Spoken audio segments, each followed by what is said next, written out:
difficult day. Every morning I get to work, I focus on who that client is going to be. He made a point. He said, look, figuring out what to do to make that client go home, that's probably going to be the easy part. Right. The difficult part is going to be identifying who the client is, because sometimes the client is obvious. Sometimes it's the person that we send an invoice to who pays our invoice. Other days, it might be Paul.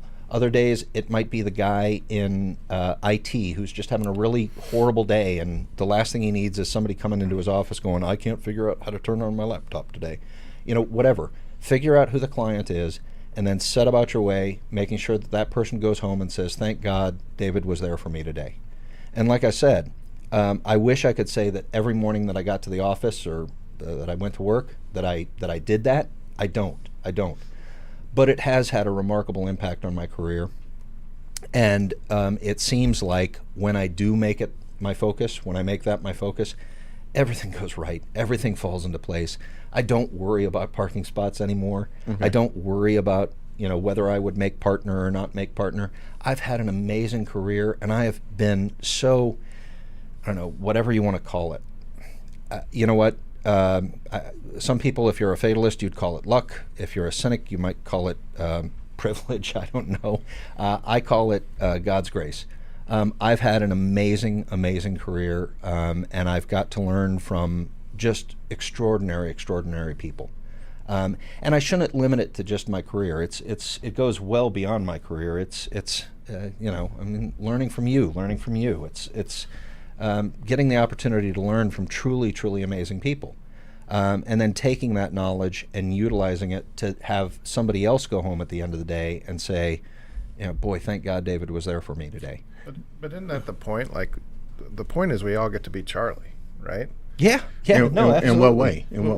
We all get to just say and interact with people in ways that are insignificant to us but can change someone's life. And that's you know, as a lawyer, but also as a father and a friend and just a human being, you get those chances all the time. And it's recognizing that those interactions are profound as you go throughout your day that really makes life that way. Because you leave things in your wake. I like what you said when we first met, and when we was getting ready to try to get the podcast off the ground, and I was, you know, I have my weaknesses. I'm not perfect, and I remember asking myself, what exactly is beast? And I remember reaching out to you, and I said, hey, you know, because you was a lawyer and I worried about legal ramifications coming back on me, but I said, how do we... You did not pay for legal advice, by the way. So. Shh, keep that quiet. And I remember asking him, you know, what exactly is beast? I know what beast is to me and how to channel it, how to instill it in other people. But I didn't know how to put the words in. I thought what you said when you wrote, I don't know if you still remember it, and you wrote it to me. And if you can remember, please share that, because I thought that was so powerful the way you put it. Well, I remember the gist of it, and it's that, you know, when you're taken over by just having to act and react to situations where you don't have the opportunity to think, it's your flight or fight. You know, how do you do that? And what have you done in your life to get to the point where you're proud of that response? And, you know, it's really not about thinking, it's more about doing, but it builds on what you've been and who you are. Do you really think a lot of people, how can I put this? They just live their life going through things. They really don't understand the concept of being a beast or taking that next step. In other words, are they just comfortable? Are we in a society right now where people are just really comfortable being who they are? I think a lot of people are boiled frogs. That's what I refer to them as. I don't know if you know how you cook frogs, right. But you put them in a cold pot and you slowly turn the heat up. Okay, wait a minute. Frogs? Yeah, frogs. Taste like chicken? That's what I hear. But if you put them in a hot pot, they'll just jump out, right? Okay. So you got to put them in a cold pot and turn the heat up slowly, so that they'll stay in, and then eventually you can cook them. And I think a lot of people are in situations in their life where they probably don't like it, but incrementally over time they've not paid attention and done the things they need to do, so they're stuck where they are. I mean, because you walked away from 7 figures. I mean, most people would say, you're fucking crazy. You know, 7 figures, you can set yourself for life. But you saw something more than just money. Was it that Dre, you had a gap? Dre. Was you had a gap somewhere? Dre, so literally this morning, and Before the workout or after the workout? Before the workout. Okay. Before the workout. As I was slowly getting out of bed, I might add, because I was still a little sore from yesterday's workout. As I was slowly getting out of bed, my wife said, "Did you take before pictures?" I'm like, "Why?" She's like, "Because the change is remarkable. It's amazing." How many weeks has it been? You know what? I think we're in the fourth week, right? We're in the fourth week. Fourth week. We're in the fourth week. So there's an example. Today, I'm going to go home and I'm going to say, boy, thank God Dre was there for me this morning, right? Look, don't get emotional now. No, but I'm catching on what Paul had said, and it's like, yeah, I mean, you go about your life and you don't realize the impact that you're having on people, but you really are having that impact on people. And I think if we consciously tried to have that impact on people, I mean, I don't want to make this. My intent is not to make this philosophical or at all, or to. Hey, did you go to school for that? Errors. No, I didn't. You went to school for the philosophical department, so you need to address that part because I want to go there. But wouldn't you agree that if people consciously tried to do that, if they set about their way to do that, as opposed to being your boiled frog, right? If you set about your way doing that, maybe the world might be a little bit better place. I mean, everything we're talking about here involves intention and being available and present in what you're doing. And if you live life, everybody I know who lives life intentionally is happy.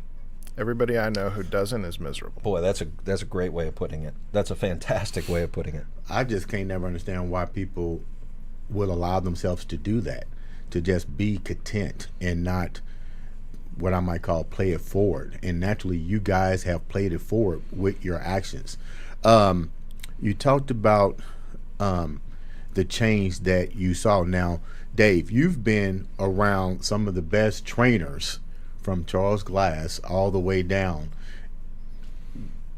What did you notice that was different in your approach now to coming into the gym and changing just that part of your health regimen? So, at least physically speaking, my journey has been an interesting one, because for most of my life I have been a very, I won't say tiny person because I've always been tall. My son best represents me.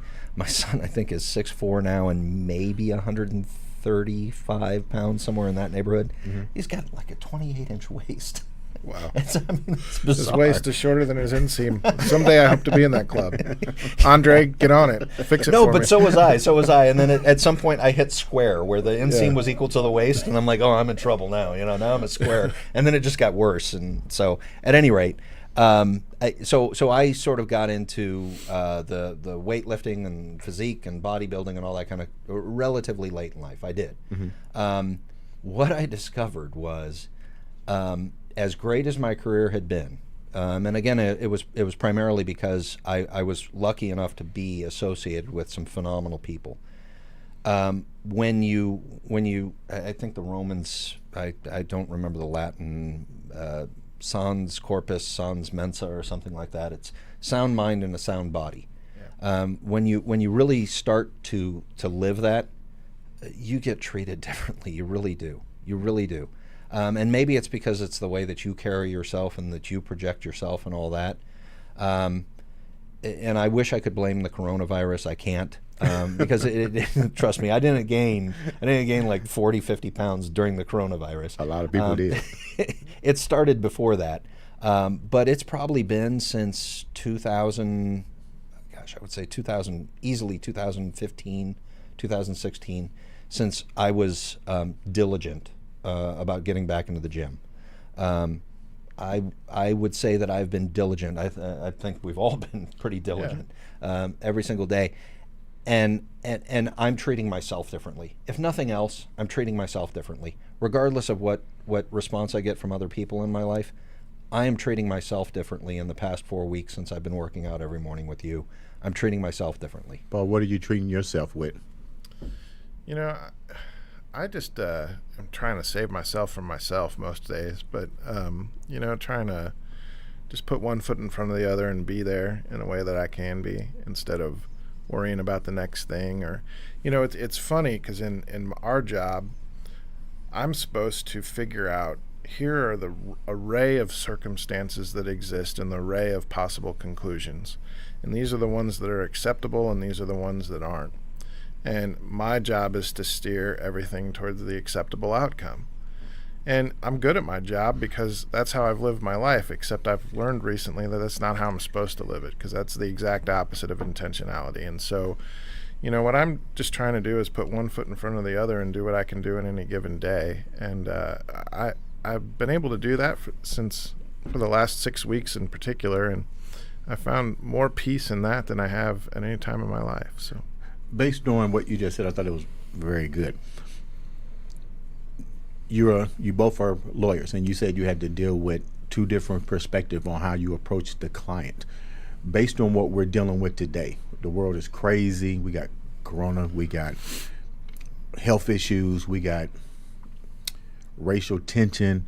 From a legal standpoint, not even legal, from your standpoint, you and Dave, what's the best way, as far as what you know, that you would put these categories in the right and put the pieces to the puzzle together to stop or to draw a somewhat conclusion to what's going on? I think the laws of physics kind of apply to life. And I know that. And so when you a body in motion stays in motion, and for every action there's an equal and opposite reaction. As I get older, as I think a lot of people do, you look back in life and you see these forces that keep pushing against one another, and what happens is it becomes a tug of war that no one ever wins. And I think the solution to a lot of these issues is to focus on our commonalities, and to focus, I don't mean ignore things that have happened, and I don't mean, we don't have a history. We clearly do. But pushing back one way or the other is just going to cause more conflict. Actually embracing the similarities and being engaged in an empathetic way and trying to understand as opposed to be understood, I think it's really the only path forward. And until we are able to do that as a country and as a society and as races and otherwise, we don't now, in my view, live in a country where I want to switch places with you, because frankly, I wouldn't want your life. I wouldn't want to be followed around in a store. I wouldn't, you drive a better car than me, but, it's not like I get pulled over because I'm, my awesome Toyota Highlander. So, until we live in that world, we've got to kind of embrace what we have together. And that's where I see us falling short a little bit. What do you think, Dave? I think the end result is very similar to what Paul just said. My approach is a little bit different, and my approach is just clearly I'm not as smart as Paul if he got straight A's the first semester. Just one semester. I'd love to tell you it was the whole time, but it wasn't. No, I revert back to what's worked for me, which is the whole idea of having somebody go home at the end of the day saying, thank God David Benz was there for me today. Maybe it's Paul, maybe it's you, maybe it's one of the listeners out there. Mm-hmm. It doesn't matter to me. I'm going to actively, I don't want to be that boiled frog. I don't want to just mindlessly exist through life. I'm going to actively try to make sure that somebody goes home. And all the points that Paul raises are extremely valid points. Extremely valid points. I got one of two choices. I can either be closed-minded and say, well, that's just not true. That's simply, take these things, the masks, okay? I've seen scientific studies that say that they help, and I've seen scientific studies that say that they don't help. I can get entrenched in one side and just say, forget it, okay? I can be empathetic, and I can try to understand other people. That's really, really complicated as far as my brain goes. Mm-hmm. For me, I just want that one person to go home and say, boy, thank God David Benz listened to me. That really made me feel valid. That made me feel like my viewpoint was worthy. If I do that, then I think the world becomes a better place. I'm gonna ask you a question. I met with your wife, and she's a lawyer. But yes. I don't know if she minds me sharing it, but I'm gonna let you share it. That way I don't have any legal ramifications coming back on me. I think they're more practical in this instance. So share with me a little bit about her journey, because you shared a little bit with me, and it's funny, like Paul was just saying, if we learn to walk in somebody else's shoes, or listen to them. Be willing to listen. You'll find people have some very interesting stories to share, and how they came out of the lowest point to get to where she is. And she's a lawyer, right? Yeah. So I don't want to speak for her. It seems like I get in trouble when I try to speak for her. But if she wasn't my wife, I would still say she's the most remarkable person I've ever met. And the fact that she stands behind me and supports me and lets me do the stupid stuff that I do from time to time. And what stupid stuff is that? What?